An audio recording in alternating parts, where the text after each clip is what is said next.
A mathematician has been stuck on the same problem for weeks, page after page of failed attempts and nothing to show for any of it.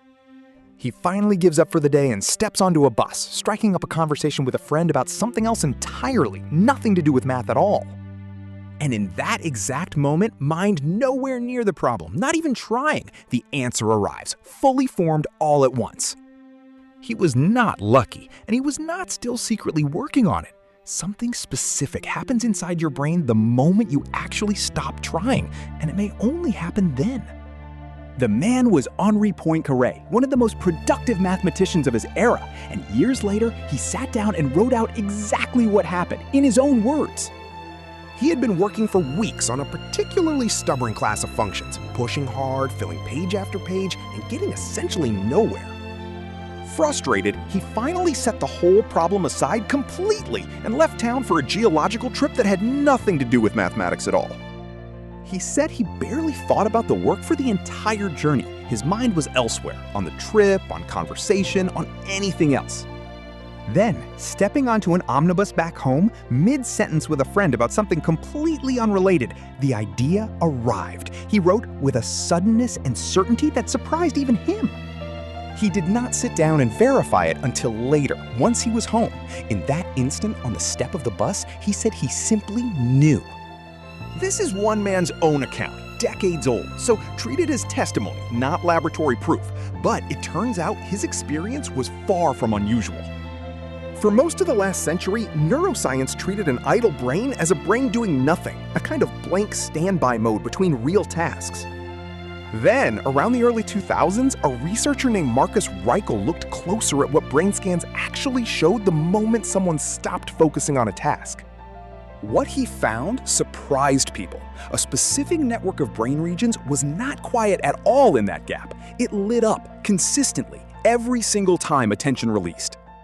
He named it the default mode network because it seemed to be the brain's actual default, the thing it does when nothing else demands it.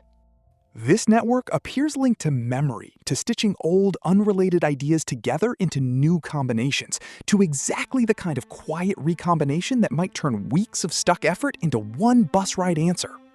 To be fair to the science here, this is still an active, evolving area of research. Nobody has proven exactly how one specific insight gets assembled in there or on what schedule. And that correlation, an idle mind quietly producing real breakthroughs, shows up well beyond Poincaré's own account. It shows up in the data, too. A psychologist named Sandy Mann decided to test this directly, not by studying genius mathematicians on a bus, but by making perfectly ordinary people bored on purpose in a lab. One group copied numbers out of a phone book for several straight minutes, about as flat and tedious a task as you could hand someone. A second group skipped that step entirely. Then both groups were handed the exact same creative challenge. Come up with as many uses as you can think of for a plastic cup. The bored group came out ahead of the group that skipped the boring task. More ideas overall, and the ideas themselves rated as more original. Boredom, it turns out, is not empty time doing nothing. It is the exact condition that pushes a restless mind to go looking for something more interesting to do. And sometimes, what it finds is a real idea. One study proving this could still be a fluke, a quirk of one particular room full of people on one particular day. So years later, two researchers, Seo and Ormerod, went looking for a bigger answer. They gathered together dozens of separate studies on this exact question, spanning different labs, different countries, different kinds of problems entirely, to see if the pattern actually held up under real scrutiny. Across that whole body of research, stepping away from a problem before returning to it measurably improved people's odds of solving it, compared to grinding on it without any break at all. Not every single time, and not for every kind of problem equally, but often enough and consistently enough across that many different studies that it stopped looking like a coincidence and started looking like a real, repeatable mechanism. In 1968, a chemist at 3M named Spencer Silver was trying to invent a stronger industrial adhesive. He failed completely. What he made instead stuck weakly and peeled cleanly away without leaving any residue, useless for the strong bond glue he had actually set out to build.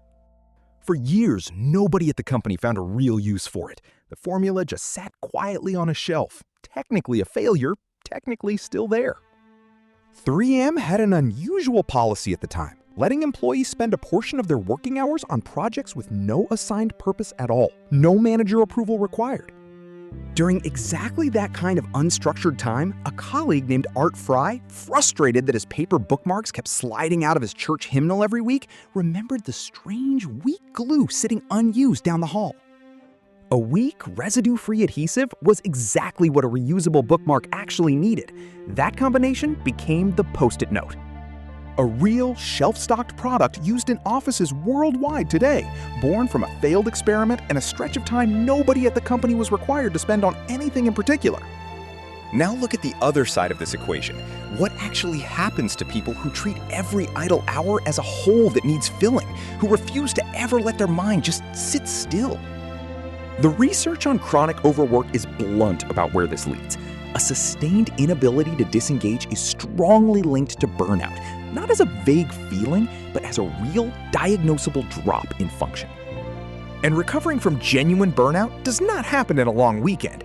It can take not weeks, but months, sometimes years, of meaningfully reduced capacity to work at all. The hours you refuse to waste do not simply disappear. They get spent somewhere else, later, usually at a far higher price than the hour would have cost you in the first place. Think about the last time you actually had a genuinely idle hour. Nothing scheduled, nothing due, no one expecting anything from you.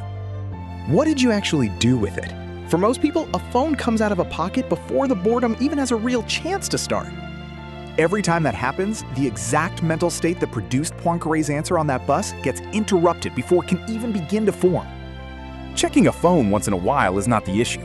Doing it reflexively every single time boredom shows up means that state never gets a real chance to run its course. Poincaré wasn't chasing an idea when it finally arrived. He had stopped chasing anything at all for once and let his mind go quiet. The boredom, the wandering walk, the unstructured afternoon nobody assigned a purpose to, these are not the empty gaps between the real work. For a great many people, they turn out to be where the real work actually gets done. Every hour you refuse to waste is quietly borrowing against years you do not get back.